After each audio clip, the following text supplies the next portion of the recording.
I'm Radhika. I am from the Indian Institute of Management, Bangalore. I'm a PhD student. Currently in my second year doing my PhD in economics.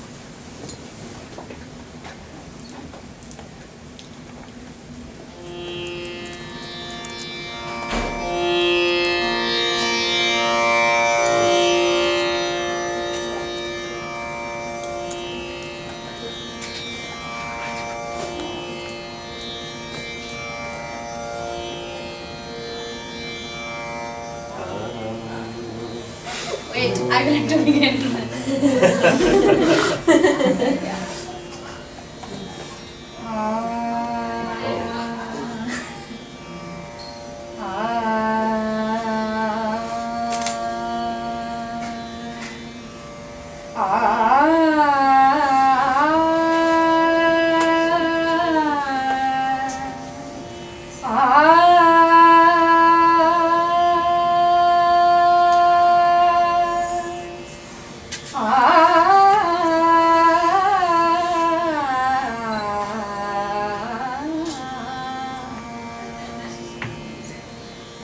मात सरस्वती देवी मात सरस्वती देवी सकल ज्ञान विद्यादायिनी सकल ज्ञानी विद्यादायिनी मादेवी मधुभाषिणी मादेवी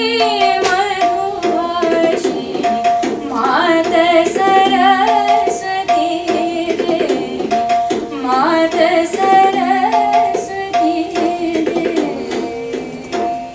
देवी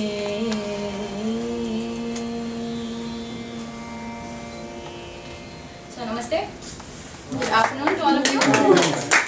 What I'm here to talk about is the role of arts such as Indian classical music, which is what you just heard. The role of arts in promoting development and how ICT can help promote art and hence development. So let me begin with a brief talk on what development is. We've been hearing since morning about how problematic it is to define the term development and how there's disagreement about what means development to me need not mean development to you. And so some factors that we commonly agree upon are biological factors that depend on whether settlement grows or not, has something to do with biology, something to do with geography, something to do with economics for sure as to how many resources a certain community has and how well they are able to use these resources. Why is this thing moving on its own?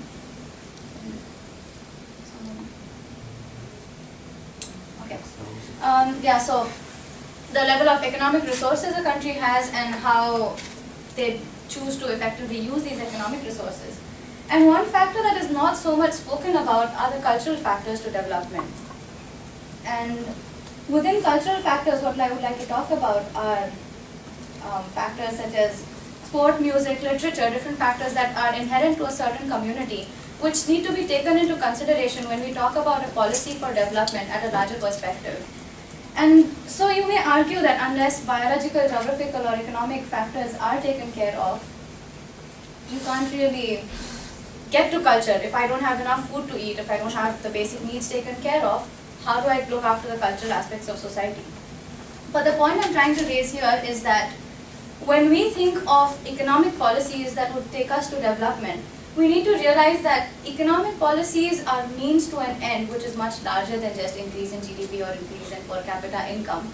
And hence when we devise policies, they have to have that larger goal in mind where when we want development in a certain society, development should have a cultural aspect as well. And why this is important is because if we consider the famous Maslow's triangle of needs, we have our basic needs at the bottom level of food, clothing and shelter. And beyond that we have other needs which really distinguish us from other animals, where at the top level we have creativity. And this is an area which is also explored by neuroscientists who say that we are inherently we need culture because when we are born we need much more care than other animals for survival. And amongst that, art is a way which we have formed as a means of expression which has its important role in society. And so if art is important at an individual level, it has to be important at a community level as well. And so when we design policies at a community level, we have to give arts, by arts I mean all forms of art, music, dance, performing arts, painting, etc., their right place in society. And so given that art is important for us in society, how can we ensure that arts survive? And by arts here, I mean traditional classical forms of art, because there can also be, we also see art as an industry that does flourish today, where you have popular culture, or within India you have Bollywood, which needs no encouragement whatsoever to survive. There's an industry of its own. There's enough money going into that industry, so you do not need any kind of policies for Bollywood promotion. So when I talk about arts, I mean the traditional forms of art which have been going along for centuries and which have their own role to play. For example, again, taking the case of Indian classical music.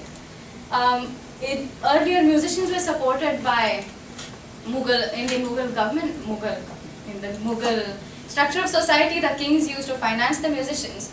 And society would go to these musicians and tell them their worries, and they would then spin compositions out of these problems and sing it to the emperor to convey in a very subtle manner of what needs to be done in society. And so each civilization, each culture has had such episodes of why art helped them keep society in place. And so in terms of how we can take steps to really ensure that art survives in our community, some of the factors of whether art survives are the usual ones, where if we have enough money, we can think about something beyond food, clothing and shelter. If our government is politically stable, the more cultural history we have, the more culturally prone we are bound to be. And the last factor that wasn't so obvious to me was the role that ICT plays in promoting traditional forms of art. And to explain that, let me tell you a bit about myself. So I grew up in Singapore, spent most of my childhood in Singapore, and went to India obviously in holidays, but otherwise I moved to India when I was in junior college. And I was always introduced to Indian classical music because of my parents. But when I went to India and started learning Indian classical music, I got really passionate about learning music. But I stayed very less in India. I went to US to pursue my master's in economics. And despite being out of the country, I have been able to stay in touch with this traditional form of art thanks to ICT. And the way ICT has helped me is through the three main ways.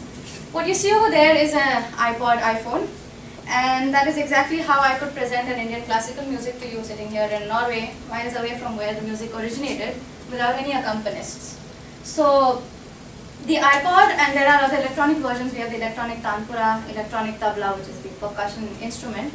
We have other electronic versions which have supported the artists, and you can now practice anywhere. It's much cheaper than actually having accompanists come over to you and practice with you every single day. So even from a financial perspective, it has helped lots of people, even within India, pursue Indian classical music on a day-to-day basis.